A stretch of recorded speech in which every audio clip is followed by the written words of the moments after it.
国内线的飞机机票12天来拢无起价，即卖受到油价甲人事成本的影响，华信甲立营航空是拢提出要起价要求。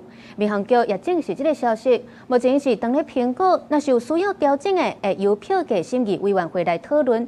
而且因为这影响的层面无是正大，目前是无时间表。来松山机场国内线航空大楼，平常时离峰时段拢是飞离岛的航班。国内线票价已经12年无起，对各项成本一直起。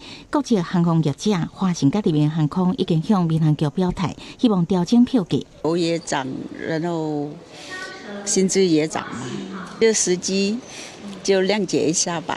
那你看，如果我们还没有更多吸引游客的，如果说你一直涨价的话，当然啦、如果是你的话，你是不是也是会考虑？即马国内线票价机制是由民航局照航空公司提报成本项目，计算各航线票价的上悬甲上低，由业者伫即个中间家己定出票价。以两大业者拢飞台北、金门航线做例，官网单程定价拢差不多2450。目前两大航空公司除了离岛航线以外，还有台北往花莲、台北往台东、台中到高雄，也有往花莲的本土航线。因为个人乘客占比愈来愈济，业者讲在计率要达到90%以上才袂了。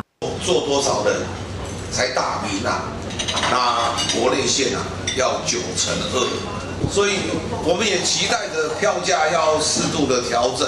根据了解，成本增加上济的两个项目是有了解人数。民航局证实，这2-3年一直受到两大航空提出经营成本提高的问题，目前已经启动相关的机制，当地综合评估的阶段，会先收集航空公司成本项目甲经营状况。一个票价里面其实要考虑的因素很多哈，所以这整个相关的一些参数等等，我们会进行一个评估。评估之后，如果真的进到所谓的调整票价，那就是局里还要再开一个票价审议委员会。